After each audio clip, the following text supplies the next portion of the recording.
Welcome, welcome, welcome. Good morning to those of you on the West Coast. Good afternoon to those of you on the East Coast. And welcome to all of you in between. My name is Dan Balkaran. I am going to be your employment lawyer for the next 30 minutes, approximately, give or take. I'm an associate lawyer at the law firm Samfiru, Tumarkin, and I'm going to be answering your questions on all things employment law. Before we get started, just as a quick primer, for the last 6 months that I've been doing these, almost every question, and 99% of the questions have been about vaccine mandates. It's important to understand the distinction. The word mandate gets confusing, so I'm just going to refresh everyone's memory. So a vaccine mandate comes from the government. Actually, let me rephrase this a different way. If you are terminated by your employer for failing to get a vaccine, you very likely have a right to full severance, which is commensurate with or contingent upon what your legal position is. And in that situation, you'd want to talk to an employment lawyer just to get a full understanding of what your legal position actually is. What vaccine mandates from the government do is they do two things. They say, one, you can no longer work in a job if you're not vaccinated. And number two, your right to severance is extinguished. Okay, so that's the distinction between the two, and so there's a patchwork of government vaccine mandates from across the country. Some are federal, some are provincial, and so it's an incredibly complicated legal morass in terms of understanding what your actual legal position is. And so, for anybody who is facing a vaccine-based termination or has been terminated, it's 100% in your best interest to talk to an employment lawyer. You can, and to that end, a little housekeeping matter, you can reach us, employmentlawyer.ca, help@employmentlawyer.ca, and of course, you can always call us at 1-855-821-5900. Okay, so while we're waiting for the questions to roll in here, we've got one pre-question from somebody who has a unique name, so I don't know what their situation is, so I'm not going to say their name. It's a question on YouTube.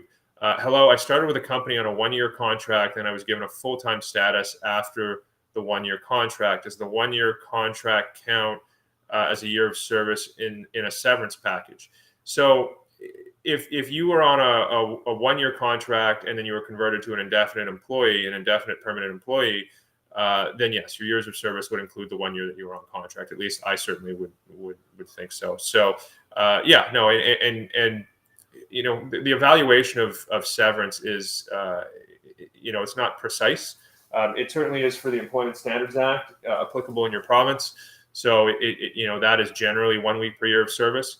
But in the assessment of reasonable notice, which is just a fancy term for common law severance, in that assessment, it is broadly 1 month per year of service, but a lot of factors go into play, and the most important of which is the one you just highlighted, which is how long you've been in the companies or been with that employer for. So yes, absolutely. Your first year of employment will count if you've been found yourself in the unfortunate position of having lost your job. Okay, we've got some messages starting to roll in here. I'll take the next one. I believe this is JC. I think JC has sent questions in before. If you relocate for a job and it doesn't work out, is an employer responsible to provide funds covering the cost of the move back in the severance package? No. So severance packages are simply, so it's a bad outcome for society if you're thrown out in the street with no money and no job. And so the law has evolved over time, this idea that you're entitled to notice of your termination. It's sort of like a heads up, like, hey, JC, the bad news is we're going to terminate you in 6 months.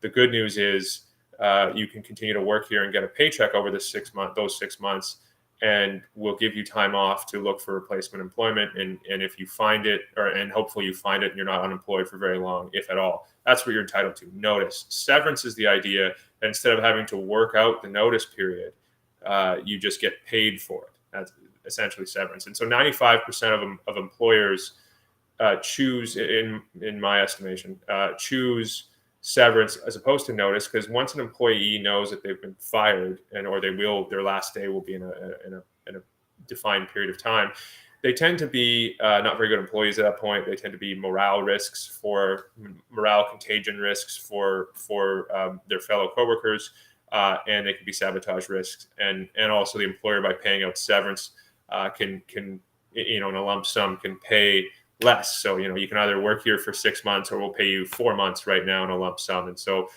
for that reason, the employer almost always does pay out severance, as opposed to notice, but it's notice that you have an entitlement to, a legal entitlement to. But to answer your question, why I answered it this way, the nothing in there covers, in your legal entitlement to notice, covers relocation back costs.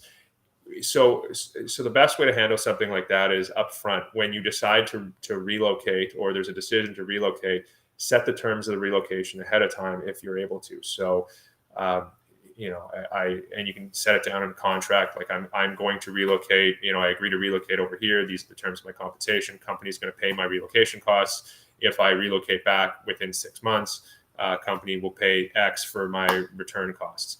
I had a colleague once who, before I was a lawyer, when I worked in high technology, I had a colleague who was moved to our Chicago office to run various call centers out there, and he set incredible terms for relocation. His relocation was paid. He got a huge bonus. He got a huge raise. Like, he made sure to negotiate that up front. So that would be my advice to you, JC.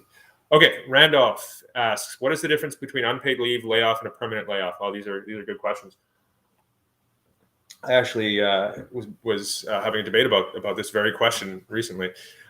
So a layoff, it's unfortunate the terminology that occurs, because some terms mean different things to different people, right? So the Service Canada will refer to a layoff one way.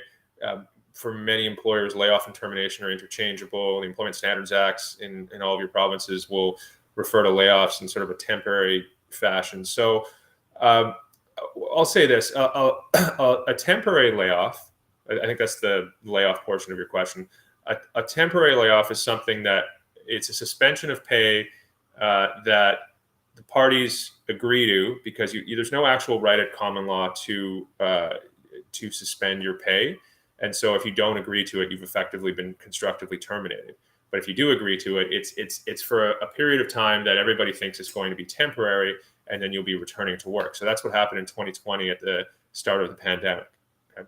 Everyone went on temporary layoffs, or I shouldn't say everyone, but a substantial portion of the workforce went on temporary layoffs, and then each province treated those differently. And so in British Columbia, where I'm called to the bar, what our government did is they extended, so a temporary layoff under the Provincial Employment Standards Act has a maximum of 13 weeks in a row before your employment is effectively terminated, or it's terminated by operation of the Employment Standards Act.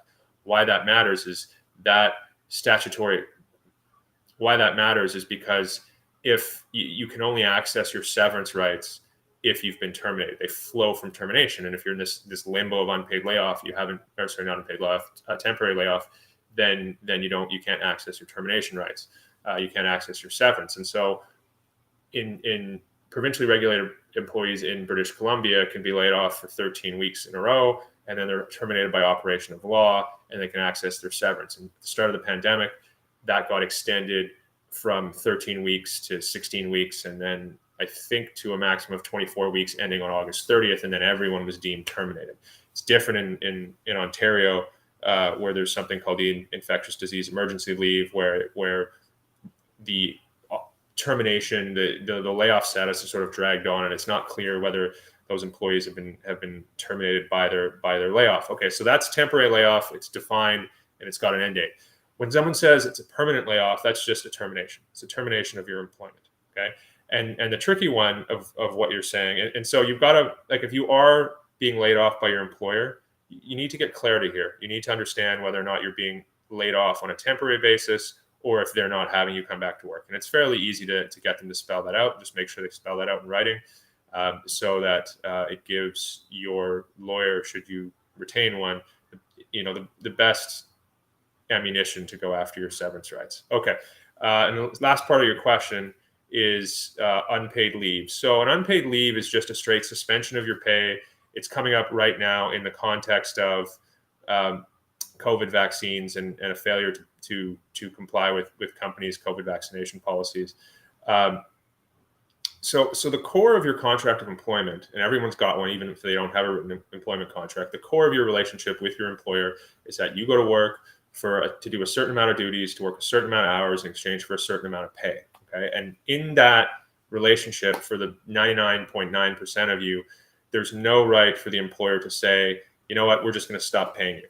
Don't come into work. And so if they stop paying you, it's a constructive dismissal of your employment. You probably all heard that term, constructive dismissal. All that really means is the actions of the employer have effectively repudiated your employment, such that you've been terminated, such that you can access your severance rights. Okay, so unpaid leave, different than a temporary layoff, in that it is a straight suspension without pay. The intent matters, as opposed to a temporary layoff, which also is a suspension of pay, but it's where you agree to it and it or at least don't object to it, and it should be coming to an end as soon as possible. Whereas the unpaid leave, especially in these vaccine cases, is contingent upon the employee getting vaccinated, and is often just the first step towards a termination or a just cause termination. So those are the differences. I know it's confusing, but it does matter as to why the pay was suspended. Okay, so I hope I answered your question, Randolph. I know that was a complicated and long answer. Okay, I don't know if I want to say this person's name either. It's kind of unique, and I don't want to affect their confidentiality. So I'm in a key executive position of a company, and am also the majority shareholder and director in the family business. Completely separate industry. I'm not involved in the daily operations. I only provide advice and suggestions to the family business. Are there complications with my current employer, or am I obligated to inform my employer? I don't understand your question at all. I please send more information in. I mean, you're the president of a company and the majority shareholder, so it sounds like you are in control of this business. So, are you saying you also are employed somewhere else, and you want to know whether or not your day job employer would have problems with your operations and ownership of this other business? I mean, that would flow, from your employment contract. A lot of employment contracts will say things like, you must give all. That's maybe a bad way to phrase it, but you must give the appropriate amount of attention and effort and care to your job, as opposed to splitting your attention between your job and another business or something like that. So it would depend on what's in your employment contract. But otherwise, I mean, if you're the shareholder of a business and also a president, I don't see how it's your day job's business.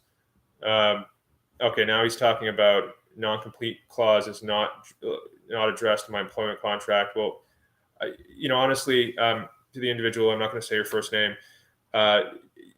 You have enough complications with respect to your legal position that I would 100% recommend that you talk to an employment lawyer. It's just, especially if this is a significant, family business that you're the president and majority shareholder of, get legal advice. Find out, if you're at risk of anything. So that's a great time to say, contact us at help@employmentlawyer.ca. Call us at 1-855-821-5900. Okay, moving on. Oh, JC's back. Okay.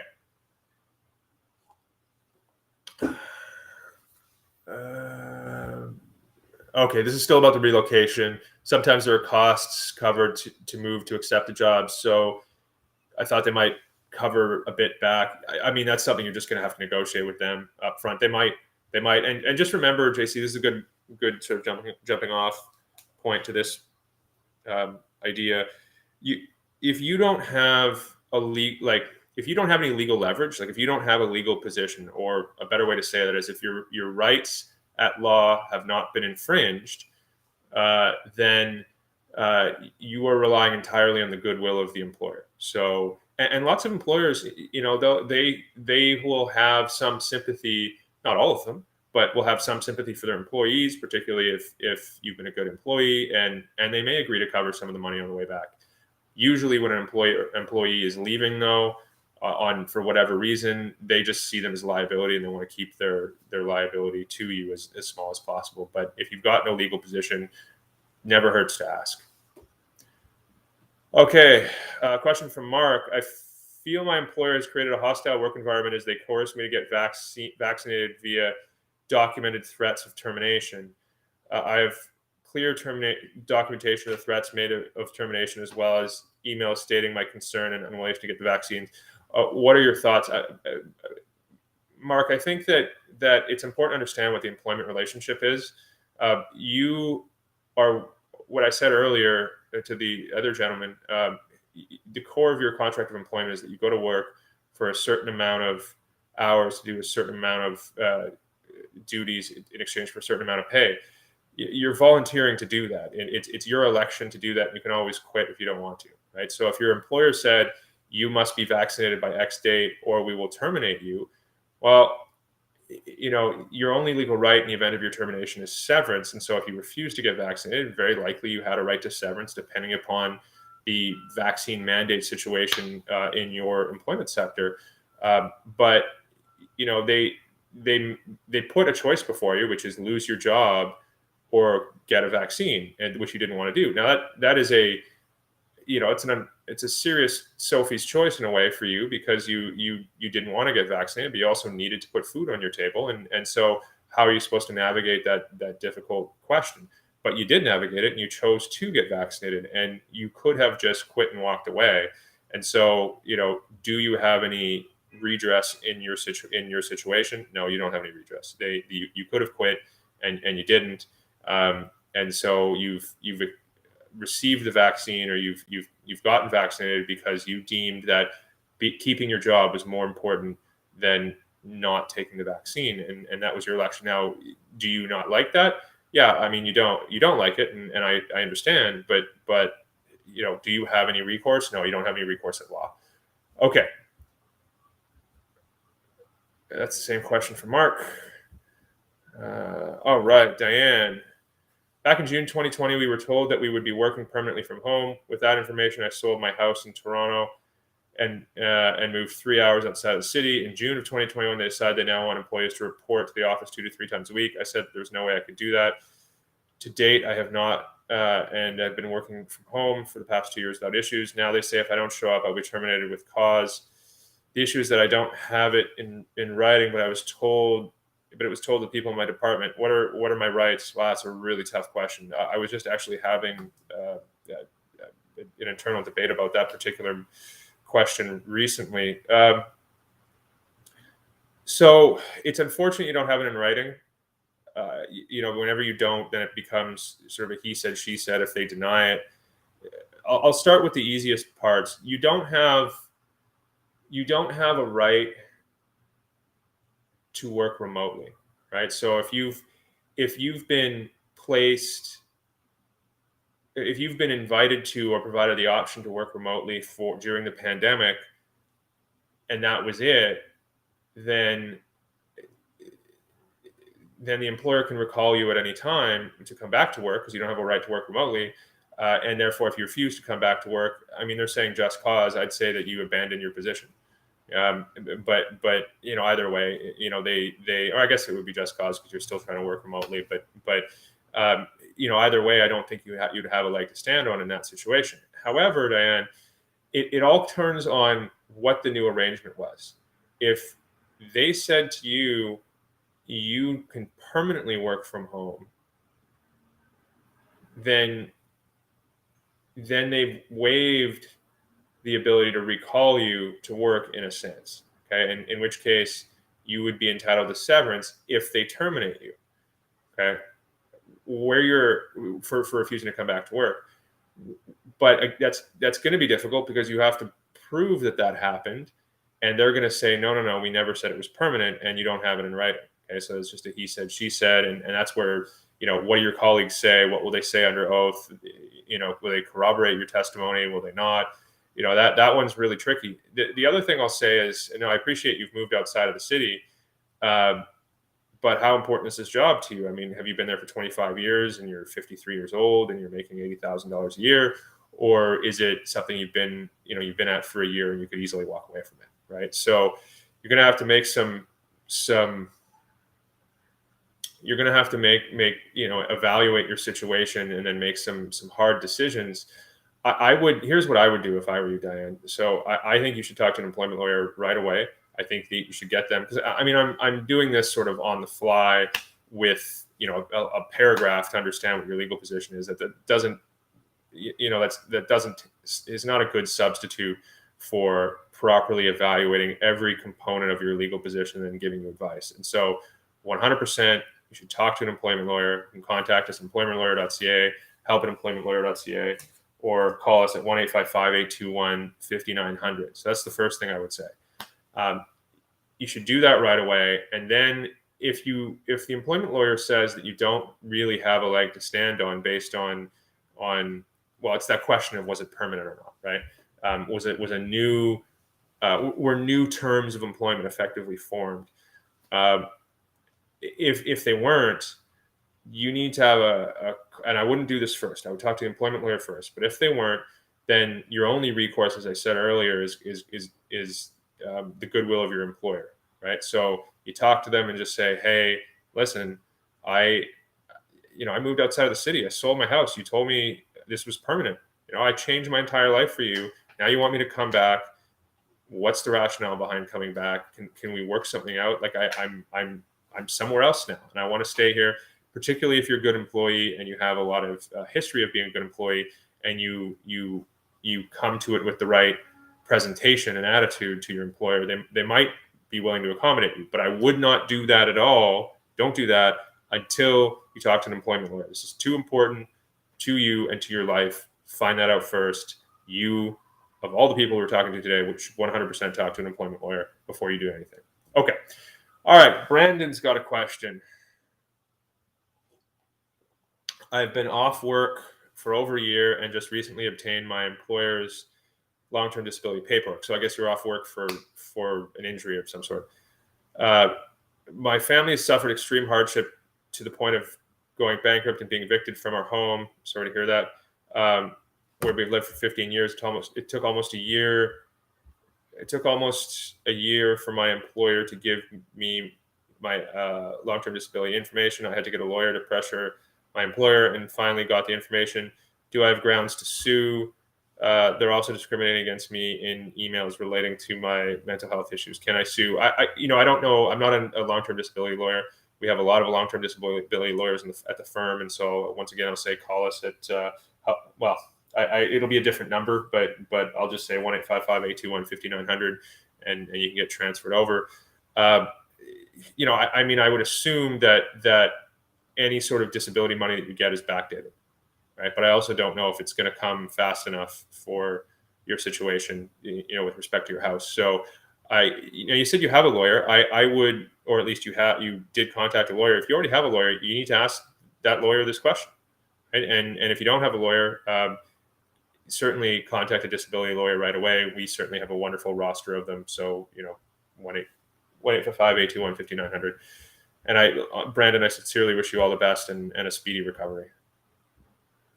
Jack, your question didn't come through.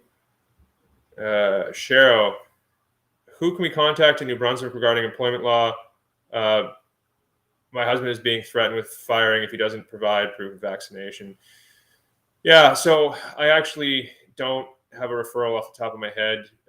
If you email us at help@employmentlawyer.ca, we can probably get you one. With all of these, I'll just talk generally around these vaccine cases. So if there's a government mandate that says, be it provincial or federal, that says your husband must be vaccinated to continue working, he's got no leg to stand on whatsoever. He's going to lose his job. He's going to lose his right to severance, and he's not going to get EI. So he's going to lose everything instantaneously if there's a government mandate, if he doesn't get vaccinated. If there is no government mandate, in the event of his termination, he's very likely entitled to severance pursuant to his legal position, which is going to depend on his age, length of service, the nature of his employment, and what's in his employment contract. Okay, so in that situation, you want to talk to an employment lawyer, and you probably want to do that anyway, which is why you're asking for a referral in New Brunswick. The last thing I'll say is, and the culture has shifted on this, and by culture, I mean, yes, the culture, but sort of the business culture has shifted on this. for a lot of you people, or let me rephrase that, for a lot of employees who are losing their jobs because they are not getting vaccinated and they're in violation of a mandatory employer vaccine policy, um, for a lot of people, losing their job is going to be a catastrophe, an absolute catastrophe. And so, if you can work out something amicable with your employer, that's going to be the best thing for you. And so, obviously, if you work for a giant, automobile manufacturer on the factory floor, there's going to be no chance you can get an exception, right? But if you work remotely and you got 10 years at the tank and you work for a medium-sized tech company, yeah, they might be able to cut you an exception. You can say to them, like, listen, I don't want to get the vaccine for X, Y, and Z reasons. I understand why you're doing it. I support what you're doing. But I can't at this time. I love working here. I've done a great job for the company over the years. Is there a way that I can just work from home and for the next 6 months till all this stuff gets sorted out? Something like that. But you should talk to an employment lawyer first before you try something like that, because you need to understand what your legal position is. So, but yeah, if you email us at helpemploymentlawyer.ca, I'm sure we can provide you with a referral. Oh, Jack was just saying that my firm got him some extra severance and isn't urging people to contact us. So that's very nice, Jack. Thank you. Diane, who we were talking about earlier, I'm 53 and worked there for 25 years. I think, Diane, you've got a lot in the tank there. I think you've got a lot of goodwill probably built up. I think this is, talk to an employment lawyer, an employment lawyer first, to find out what your actual legal position is with respect to your severance. Listen, you're 25, you've been there for 25 years, you're 53 years old. I don't know when your employment position there was, but if you didn't have an employment contract and you were entitled to common law notice, then if they fire you for this, you have a potential massive vest day of 24 months. It wouldn't be that high, but 24 months of your wage. So that gives you a lot of leverage. They don't want to risk that. They don't want to be involved in litigation. It's going to cost them a fortune. And so, that might be the leverage you need to stay at your job, which is, you're 53 years old. The best thing for you, and you've been there for 25 years, best thing for you would be to stay at your job, work out the next 12 years till you get to retirement. So this is a very big deal for you, Diane, and 100% you need to talk to an employment lawyer. Again, employmentlawyer.ca, helpemploymentlawyer.ca, and 1-855-821-5900. Diane, I implore you to do that. It's too important. Talk to an employment lawyer, figure out what your legal position is before you take your next steps. Zoe, if you worked by yourself and got fired because you have a doctor's note not to wear a mask, no accommodations provided, and told to go home, can I get compensation? Well, if they're firing you for just cause, for not wearing a mask, and you have a doctor's note saying you should not be wearing a mask, and they failed to accommodate you, and I would think that you're owed severance and also have a human rights position. So Zoe, I sound like a broken record, you need to speak to an employmentlawyer.ca, helpemploymentlawyer.ca, 1-855-821-5900. But yes, Zoe, you have a legal position from what I can see from that small paragraph. We're almost done. Let's see if I can get a couple more answers out. Brandon, this is the long-term disability fellow. My employer refused to give me long-term disability info until I obtained a lawyer, and I was getting no pay at all. Well, Brandon, it sounds like your matter is now well in hand. Chat with your lawyer, and let him assist you in getting your disability money, which it sounds like you very much need. So I'll defer to your employment lawyer and recommend that you speak to him about these questions. Randolph, my employer is based in the U.S. and often makes decisions for our office based on U.S. guidelines. Yes, the dirty secret of the Canadian economy is something like 80% of our entire economy are just branch plants for American companies. And whenever we get a company that gets big enough, it gets bought out by an American employer. So it's very common. I experienced it personally myself before I became a lawyer. If they are not following Canadian guidelines, what can you do? Well, your legal position is entirely based on it's territorial. So it flows from the law in the place that you reside. So that'll be the Employment Standards Act, or if you're federally regulated, it'll be the Canada Labour Code, Employment Standards Act, and the common law, depending on what province you're in. So, if they are not following Canadian guidelines with respect to, your termination, then certainly that will help your severance claim. If they're not following Canadian guidelines with respect to COVID policy, then you have an election to make, because you have to determine, like, here's the thing for everyone, who's listening right now.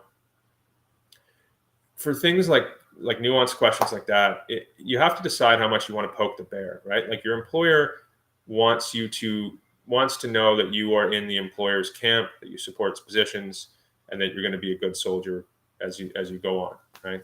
If you start becoming too much of a difficult burden for the employer, by pointing out all the flaws in its policies, you're going to be on the short list to get terminated. And that's quite often, I see it over and over and over again, particularly people who have quite a few years in the tank and they get entitled at their employer. They start to become difficult about, at least from the employer's perspective, difficult about decisions that the employer is making, and then they decide it's better to get rid of this person, because it's not worth the headache anymore. So if they're not following it, you gotta figure out what your line is to walk there, and how much leeway that you have, if you're trying to point out that they should be following the correct policies. But it's always a risky game. Zoe again. 5 years working, have video of where I work and how. Zoe, the issue for you is that you have a doctor's note. So I think you need to talk to an employment lawyer, and present them the doctor's note. Like, so the captions are coming up. So I appear to be done, but we'll try one more. So, and then I'll give you the concluding information. How much working notice is required to terminate an employee of 10 years? My uncle's work got sold. He's getting redeveloped. He was given working notice and 30,000 in severance. He has chosen to retire. Well, so I mean, the ball's already been shot. He shouldn't choose to retire. He should talk to an employment lawyer to, like, if it sounds like your uncle had a substantial severance entitlement of 10 plus years, of 12 plus months coming to him. And the employer decided to say, well, you get working notice, because working notice and severance are interchangeable, and a little bit of money to try to induce him to take less. And it sounds like he took way less because he chose to retire. So, and just took the 30,000. But that's a situation. You hire a lawyer, you can negotiate for more. And in fact, that is quite often the outcome in a situation like that. So, and this is just, I'll leave it on this for everybody. If you make a decision before you talk to your employment lawyer, you're making it very difficult for us, because afterwards we have to clean up what your decisions were, as opposed to advising you before you make those decisions to put you in the best legal position. So I'll leave it at that. Talk to an employment lawyer if you have issues, especially that one, where you're about to lose your job and give working notice. Talk to a lawyer first. Help at employmentlawyer.ca, 1-855-821-5900. I saw it flash on the screen, and unfortunately I missed it, but we have a new session coming up. Thank you very much for joining us. I'm sorry I can get to all your questions. We have a new session coming up next week with Chris Justice, the aptly named Chris Justice. Join us for that. We'll answer all your questions. I'm sorry I couldn't get to all your questions today. They were great questions. I will be back in 2 weeks. I look forward to seeing you in 2 weeks and fielding all your great questions then. Have a wonderful weekend, everybody. A safe and healthy weekend, and